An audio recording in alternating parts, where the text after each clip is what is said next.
after multiple sailings and some rookie mistakes, we've learned the cruise hacks that can save you time, money, and stress. And we're about to give them all to you. Hey fam, whether this is your first cruise or you've been on a few cruises and you're just looking for some new tricks and new hacks, this is the video for you. So we've compiled a list of all our favorite cruise hacks that save us time, energy, stress, and money, and we put them in this video. So this is the ultimate hack guide. Ready? Let's go. So this is a hack that I fell in love with this year. And this actually starts before you get on the cruise. So this is when you're in the airport. What you can do is take a pillowcase and you put your clothes that you're gonna wear on the cruise actually in the pillowcase and fill it up completely. And this is not luggage. This is actually a pillow that you can sleep on the plane. So a lot of planes don't charge you for a pillow, but they do charge you for luggage. So another tip that we use for ourselves, again, in the airport, is to wear a hoodie, wear a jacket that has multiple pockets. Yeah. That way we can put things that we know we're going to need and want to use frequently on the plane close to us in the pocket. Yep. And that's the PC version of it. If you're like me and like the extra space, put clothes in those pockets too. Yes, I do not like paying for extra luggage. So if you're close to having to pay for extra luggage and you got extra pockets, throw it in the extra pockets. You know, speaking of that, a lot of people layer. Yeah. If they know that their luggage is about to go overweight, they will just layer some clothes on, wear them onto the plane. I'm a lot of people, sorry, yeah. You get a bag from the stores inside the airport, and then you put those clothes in the bag because it's actually, they think it's something you purchased in the airport, and so they let you take it on the plane. So that's another way to get extra luggage onto the plane. Here's a hack that we learned from Life With Us TV. They did this on a cruise in, 2000, and I think it was 23 now. What they did is they had the drink package. And because they had the drink package, they did not want to buy extra drinks in the port. So they went to the bar in the morning and used their drink package to fill up their tumbler, and they took their drinks on the port. So piggyback off Zaire with the drink package. So if you don't know, on Carnival or on most cruise lines, if one adult in the room has a drink package, then both adults have to get the drink package. Right. So if you know that you're not the one that drinks a lot and you don't have a need for the drink package, but your family is booking 2 rooms, then have one adult in one room and put the other adult in the other room. That way, the only person who wants a drink package is the only one that has to get it. Here's a hack for saving money on the sodas and different drinks like that. Take drink packets. So a drink packet, they have unlimited water, plus a drink packet you bring from home, gives you a nice refreshing drink, and it didn't cost you anything but the $3 you spend at home for the multiple pack of drink packets. All right, y'all. So stick around because later on, we're going to give you the 4 hacks that saved us over $500 on our first cruise. Yep. And we're going to tell you all about them. Yeah. Okay, so now for our coffee lovers, let's help you out to save some money. Get the free coffee on the ship and bring the individual flavored creamers that you like with you. So that way you can make your own specialty coffees yourself without having to pay for them on the ship. So next is a few small tweaks that you can make to save money when you're actually booking your cruise initially. So one, look at a repositioning cruise. So a repositioning cruise is a cruise where they're moving a ship from one destination to another. A lot of them are from Europe to the United States. You save a lot of money doing that. So we're doing one this year, and the difference in the price is staggering. In August, that's just a regular Caribbean cruise. We're spending like $360 for the 2 of us each day. But for the repositioning cruise, the exact same ship, it's actually twice as long.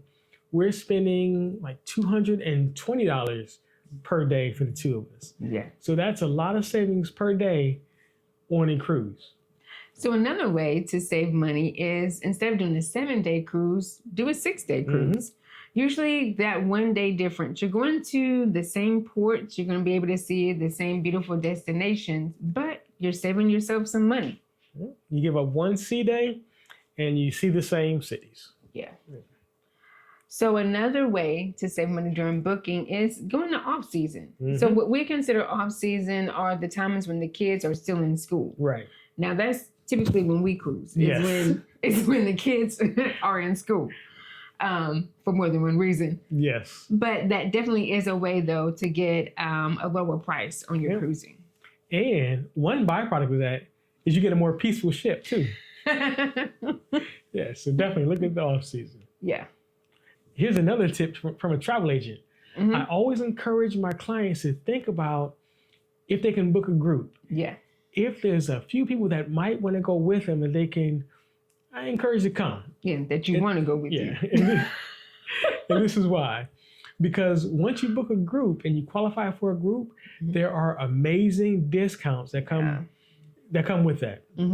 So there are amenities they can throw in. There's extra onboard credit. Think about who else you can go with because your cruise could actually be free just for other people coming with you. Yeah. So this next hack is more about what type of room that can save you money. Yeah. So think about creating your own ocean view room as an interior, but you use your TV as your window to the outside. Right. So all cruise lines have webcams. So what you would do is turn your TV to one of the webcams. So that way you can see the sunrise, you can see the sunset, and it acts like your own window, even though you may not have one. So some clients call and immediately want a suite. And I always ask, is it more beneficial to book 2 balconies instead of a suite? So here are some of the benefits. One, you get an extra restroom. And on a cruise, that is priceless. Yeah.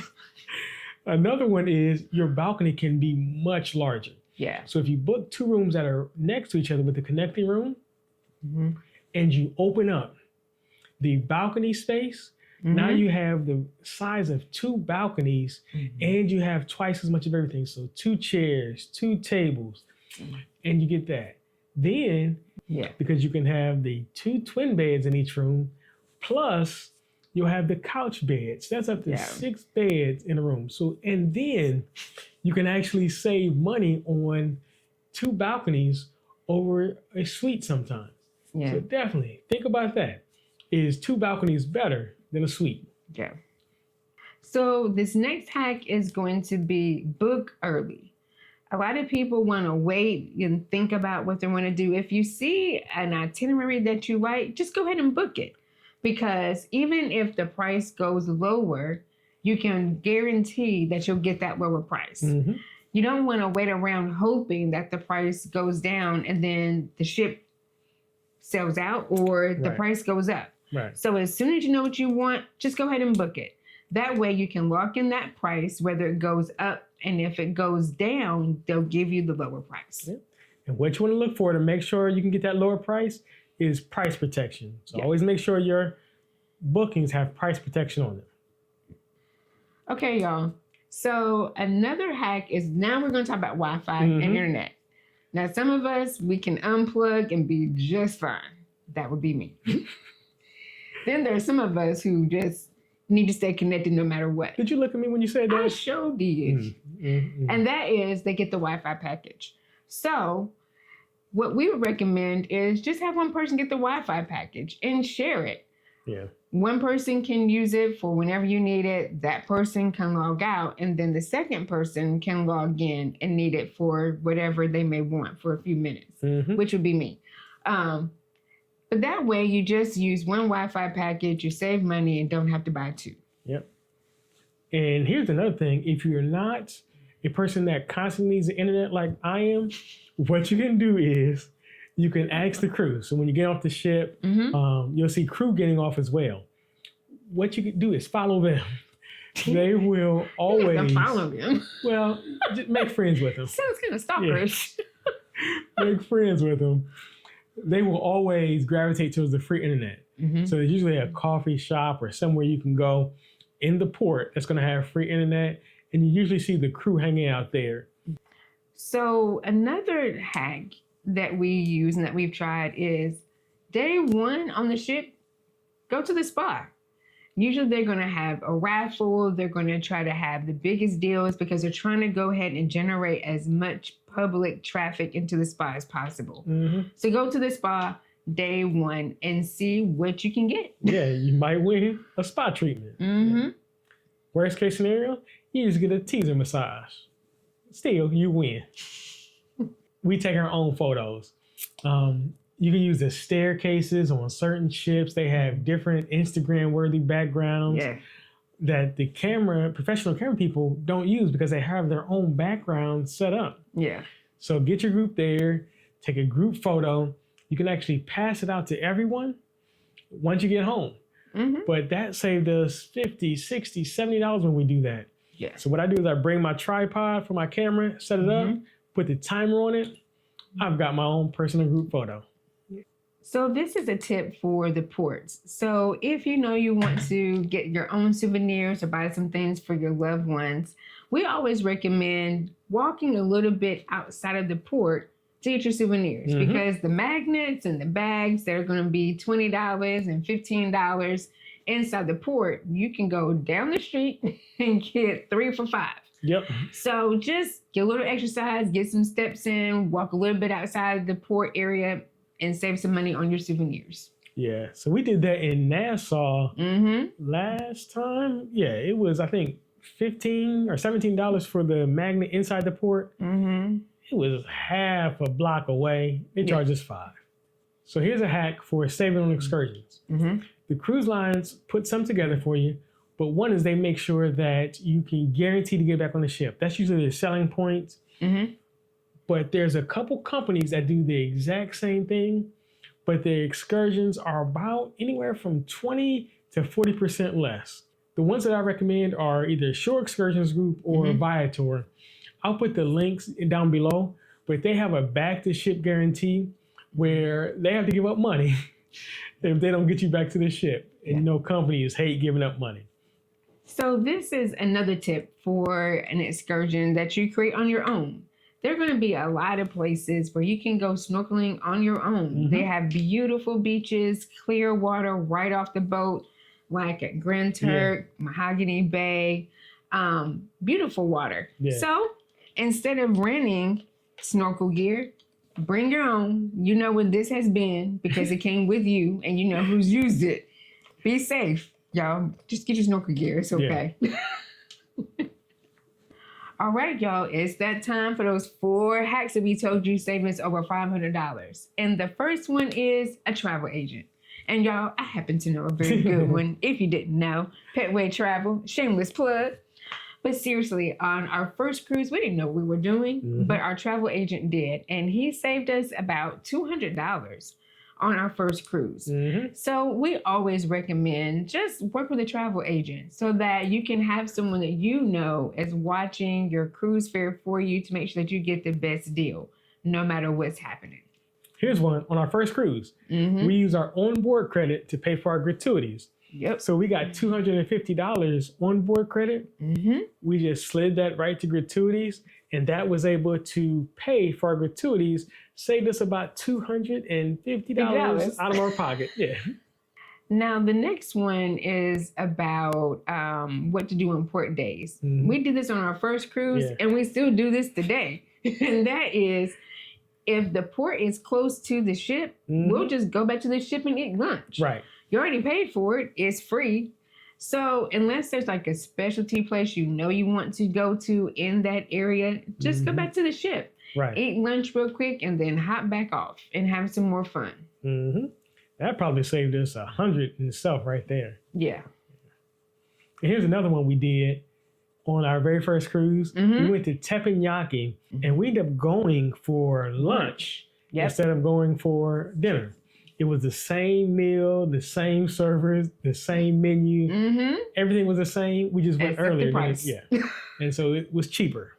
Yes, it saved us, I think, about $20 off of the price. And it was only a $100 meal. So if you get a $100 meal for 80, that's a savings. Yeah. So this has been our money saving hacks. And if you have something that'll save you some money, put them below. Yeah. I love hearing new hacks. And if you want more of our stress-free hacks, check out this video right here. Peace. What you want to do is take a pillowcase and you want to take some clothes. And these ain't folded, so pretend they're folded.